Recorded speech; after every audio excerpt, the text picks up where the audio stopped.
Hello, my name's Dr. Jonathan Kuttner, and this is the third video in a series about chronic pain and how to cope with it, and in fact how to take the steps that you need to escape from it. This video I want to share with you, in fact, my story, which was quite significant and for me life-changing.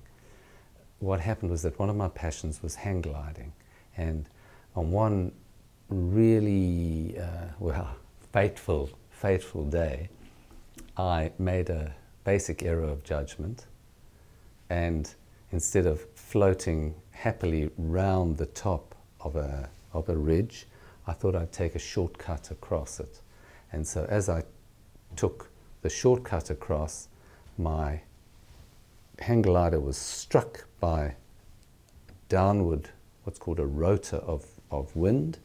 The glider flipped on its side and I just dove straight down into, and I was going about 50 or 60 k's, as fast as the glider could ever go, and I smashed my shoulder into the side of the hill. What I remember is that I felt this huge impact. The glider flipped over and I found myself lying on my back with the glider on top of my face, and I was not able to breathe. And at that moment, apart from that huge impact, I lay there, and in fact it was quite peaceful. I wasn't aware of any pain, and I had this funny floaty feeling, and my thought was, well, I'm going to die. And I lay there.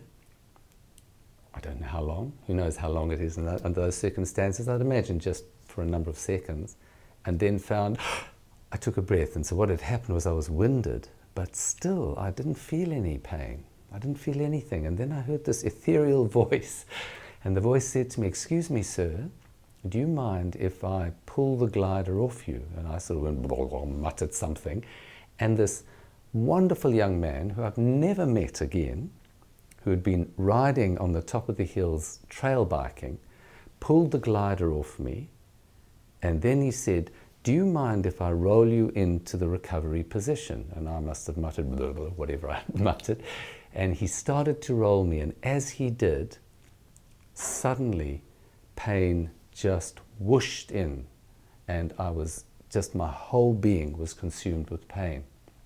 What had actually happened was that I had dislocated my whole upper girdle. All these joints that join my shoulder blade, my shoulder to my body, had become dislocated. My acromioclavicular joints, my sternoclavicular joints.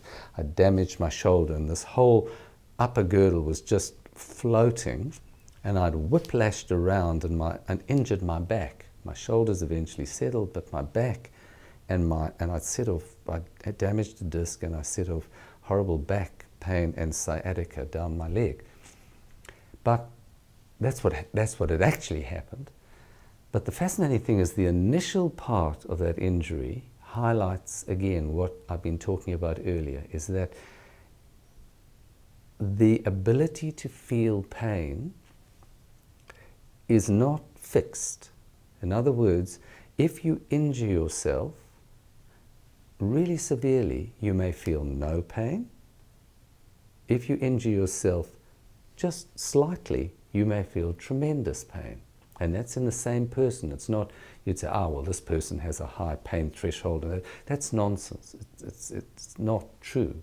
But what is true is that our pain system has this amazing ability to pick up information from our body and then either transmit it accurately, shrink it down, or expand it and distort it. And in people who have a chronic pain problem, the fundamental thing that keeps their pain going, that they continue to suffer so hugely, is that the pain system, which was hyped up, never switches off. Even though the original problem is long settled, the pain continues as though the original injury never healed. So I had the experience first of no pain, and then I had this horrible pain. And I was right on the top of the hill, and so I had to stand up, wobble myself down a big hill, down a big depression, climb up onto the road, and take myself off. And that night, a friend of mine who was the doctor on call in my little village gave me a shot of morphine, and I had just the worst trip of my life. I found I was lying in bed, and suddenly I was given the shot of morphine, and I was back lying with a hang glider on my face, unable to breathe, and I couldn't move. It was, for me, there's a thing called a flashback, which is a memory that comes in so strongly that you're back into the situation. So I had a flashback. And this is, again, touches on the other vital thing that occurs in chronic pain, which is the power that thoughts and memories have on our being. So what happened was that the oddest thing was that it never occurred to me that I was going to stop work. When I think back on it, because I was really sore, and I had bits of me strapped together, and just huge, tight elastic strapping on, holding my top girdle up, and I limped along, and I think I took probably a week off, and then I went back to work. And at that stage I was working as a very busy country GP, and I had this huge practice, and people would roll in, and I'd be sitting there vaguely sweating, feeling this awful pain, and they would tell me how unwell they were, and I think, oh God, little do you know. And the problem was that the pain never really settled. I went to see colleagues, and I had an MRI which showed a big tear in my disc. I saw a surgeon who offered me surgery, which I really didn't want to go down that path. And what happened to me is what happens to a lot of doctors and health practitioners, is that the people looking after you somehow assume that you're wearing your doctor hat. That yes, we'll discuss this with you and discuss that with you, and you're thinking logically, but you're not. You're a human being in pain. And so when I think back on it, my treatment was perhaps not the best. Some of it was because of the way my colleagues treated me, and some of it was just my attitude. So I mumbled on, I struggled on, and I went week after week, month after month, year after year. So I was probably 4 or 5 or 6 years into this, still working these ridiculous hours, still seeing so many people, still grumpy and in pain, really, really struggling. I became increasingly frustrated, irritable. I changed. I changed from someone who was really optimistic, really outgoing, very happy, to somebody who was really struggling, negative, and all the thoughts that people have who have chronic pain, well, not all, but my own particular flavor, is what started circling round and round in my head. I will never get better. This is just impossible. The pain's going to get worse. Everything I do doesn't make any difference. I'm stuck like this. And you could see ahead the scary scenario. Eventually I'll have to give up work. It's all too much. I became depressed. And it was around this time, but I carried on working. So it was around this time that I made a few vital discoveries. My first discovery was that of trigger points. what I found, and this was, there's a lovely word, serendipity, which is where you're going along doing something and you find something else, which is so much more interesting and so much more valuable. But I had a patient who was referred to me, and along with the referral, the patient brought a big, thick folder of information all about trigger points from the pain specialist who'd been treating her. The pain specialist who'd been treating her was a very cerebral, he's a lovely man. I know him very well. And he was somebody who was not hands-on at all, but he read widely, knew all about this and that. And he said to her, "You've got trigger points. Here's all the information." And he photostated off a whole pile of stuff. So she came to me with all the stuff. And I said, "Oh, gosh, that's interesting." And as I read it, I thought, and I started feeling around my own body, and oh my goodness, I'm loaded. I'm loaded with trigger points. Well, that's very interesting. And so that started my journey, because I had chronic pain, and my first step that really made a difference was discovering trigger points and starting to treat my own trigger points, because I found that nobody else knew anything about it. In fact, nobody even knew that they existed. This is so astonishing, but it's true. So that's my first step. And that was my first incredibly positive step on the journey of escaping from chronic pain. So I carried on, and I was feeling a bit better, and I was still struggling, and I was still in pain. And then one morning, what used to happen was, for me, is that there were certain times that I dreaded. And those times were specific to me. And this is what everyone who has chronic pain will discover, is that, or will know. I mean, I don't know that anyone, I don't wish this on anyone, but they'll know that there are specific things that make their pain much worse. And those things are not logical at all when you think about it. So for some people in chronic pain, they will, as the day goes on, as they move around, the pain will get worse and worse and worse and worse until all they can think of is to lie down. And as they lie down, they feel this wonderful relief flowing over them, and they think, "Oh, thank God." For others, they're not too bad through the day, and then as they lie down, bang, the pain will come on. And huge variations of all this and that and the other. So for myself, what would happen is that getting up in the morning had to be the worst thing on earth. I would wake up not having slept well at all. Again, very common, tossing and turning through the night. I would wake up and think, "Oh my, I've got to move."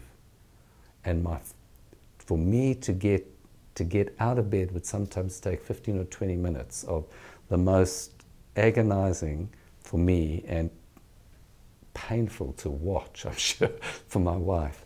Sort of movements, trying to get myself off and trying to prise myself up. I almost needed a crane. And then I would drag myself and I would hobble off and then start having a shower and start feeling better. So I would go through this agonizing time. But then I would feel quite a bit better, not still sore. And then I would go to work, drag myself off to work. And the epiphany came to me one day. I thought, this is weird. I'm seeing people. I spent a whole morning. I'm so involved in their stories, and I'd forgotten that I was in pain. And this was, honestly, 6-7 years after I'd been on this whole thing. And I'm sure it had been happening for a few years before that. No pain.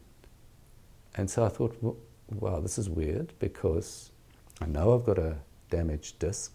I know I had all these problems damaged of my joints and my shoulders and my neck. How can I go through a whole day without pain? And the reason was, of course, that my mind was no longer accepting the messages of pain. It was saying, as the messages came up, which had given me agony before, my mind was saying, well, hang on, that's not so important now. Just listen to what this person's saying. What do you think of that? And what do you think of that? And I came to the realization that, in fact, even though I still had a damaged disc, even though I still had damaged shoulders, if I could sit and move and was not in that much pain, I can't be that badly damaged. And the real problem is the way my mind is interpreting the messages that are coming from my body. In fact, how my mind is how my pain system is going. And I came to this little epiphany that, in fact, my problem is no longer in my body, but is in the interface, the mind-body interface. Around this time, I came across the work of a fascinating doctor by the name of John Sarno, who had highlighted the mind-body interaction that occurs in chronic pain. And what I did was I used this knowledge as a base, and then I created my own take on this. So I have a system that worked absolutely wonderfully for me. And what happened is, once I started applying these techniques, the techniques of recognizing that I can separate myself from the messages that are coming in from my body. I don't need to buy into them, I don't need to react to them. Once I started doing this, it took probably 6 or 8 weeks, and my pain vanished. It was just literally mind-boggling and life-changing. So this is the journey that I've had, and this knowledge I would love to share with you. It is something which is fascinating. It's something which is challenging. But if you truly engage, you can, I think, do exactly what I did, which is escape from the trap of chronic pain. In the next video, I'm going to share with you a course that I've created, which explores in great detail exactly what I've been talking about. And it'll take you step by step on the journey to escape from chronic pain. And look, I would love you to, any comments or any thoughts that you have, if you just click on the link below and write whatever comments you like just below the video, and I'd love to engage in a conversation with you.